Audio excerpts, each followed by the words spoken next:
Hey guys, I just wanted to do a little short video of Volkswagen's automated cruise control.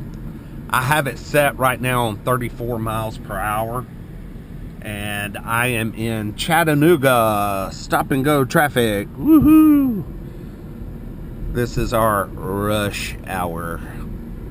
Some of you may laugh that I'm sitting in 3 lanes of so-called rush hour that is moving at 22 miles per hour.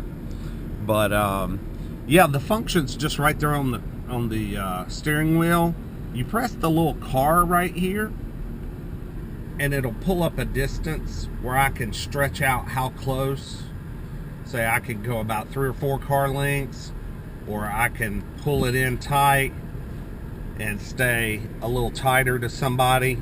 Sometimes that helps in stop and go because people will tend to cut in front of you and then the car will slam on its brakes.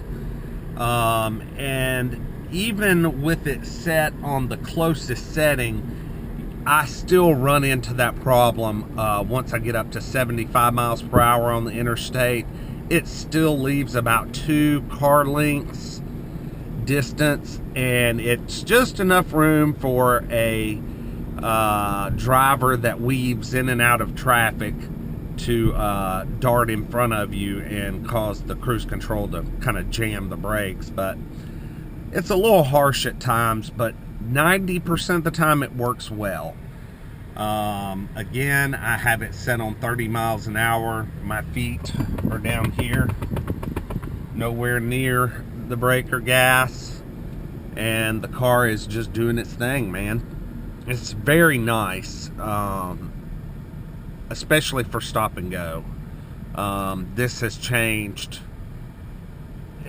It takes a lot of stress out of your commute home in the evening when you're already tired, and you would just be amazed at how something so simple and silly can just, relax you. As long as I'm just keeping my eye on the wheel and just watching what's out in front of me, I can kind of think and relax a little bit and not have to worry about, the brake and the gas. Now, the only time it will completely cut off is if traffic comes to a complete stop. If that shows 0 miles per hour, I'll get a little beep on the dash, and it'll say apply foot to brake, and then I have to apply my foot to the brake and hold the car until traffic starts moving again. And then all I simply do is just press the resume button again on my cruise control, and it will go back up to my, as you can see, I have 30 miles per hour preset as my cruise control speed. Now, of course, once it speeds up to 55 and 60, I will then just bump, reset my cruise control for a higher speed, and it will continue to work for me. But this feature right here is very, very handy. It's a great safety feature. I think every car should make it standard, kind of like backup cameras are starting to become the standard, even on the inexpensive cars. I think a $10,000 Nissan Versa is about the only car that doesn't have a damn backup camera. Hey, but it has Bluetooth. I looked at one of those the other day with manual windows, manual door locks. I mean, basic car. 5-speed manual. Oh, cheap plastics. But no backup camera, but by golly, it had Bluetooth so people can talk on their phones. But excuse me. Anyway, yeah, this thing's just kind of doing its thing here. As you can see, it keeps a pretty safe distance from the car in front of me.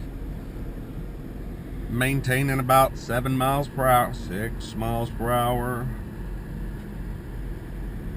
And it's not jerky. It's a very smooth you know, flow of power and braking.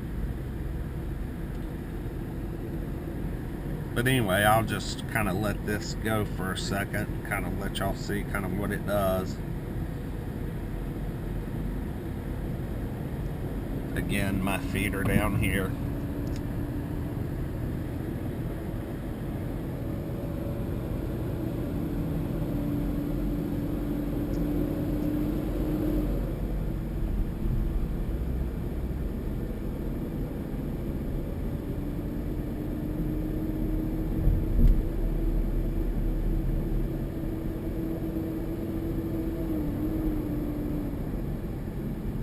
I was kind of hoping we would come to a complete stop so I could show that.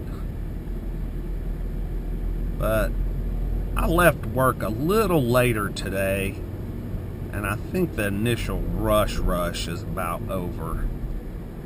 Yeah, I'm already at 30 now. I'm going to go ahead and start pressing the plus symbol and start bumping this up. Let's see, we'll set it on about 50 in case we start rolling that fast. I think I see traffic coming to us. Let's see, it looks like it's coming to a stop ahead. And it usually does this at about this part in the road because there's a few, there's two exits that are real close to each other that are letting traffic on and off. So it tends to make traffic come to a complete stop for just a moment. But I was going to see if we could get a demo on that. Hey, how y'all doing? Yeah, I just wanted to make sure I still had room left. My card is about filled up.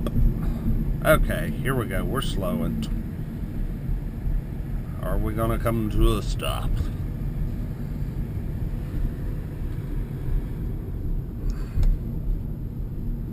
Well, I don't think so. I think we're going to get lucky today. If I was in one of those other lanes, it looks like we would have the potential. Anyway, I'll end this video. It's already 7 minutes long. But y'all get the idea. And I'm sure a lot of viewers may have this on some of their new cars. Okay, now here's a good example. I'm flying up on this truck, and it's really going to have to get on the brakes now. Well, yeah, here we go. That wasn't too bad. It wasn't as bad as I thought it was going to be. I was starting to gather speed pretty quick.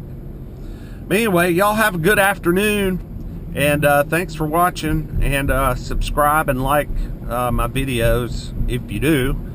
I'm going to try and grow this channel and do something with it. We've got our auto dealer's license coming to us any day now. So I'm going to start having a lot of different cars. I've got a 2008 Mini Cooper S I need to do for y'all. I've got a 2004 Honda Civic I need to do. It's almost kind of a joke though. It's beat all to hell. It's like a $500 car, but man, it has the best engine and best transmission, but it is beat to shit. I mean, it's beat so bad the hood won't even open. One of my employees, he's a young guy, he's been driving it, and he just had several unfortunate mishaps, bad luck. Almost to a stop. Look, oh, are we gonna do it? 3 miles an hour. Oh, come on, stop. First time I've ever wanted traffic to come to a dead stop. I don't think it's gonna do it.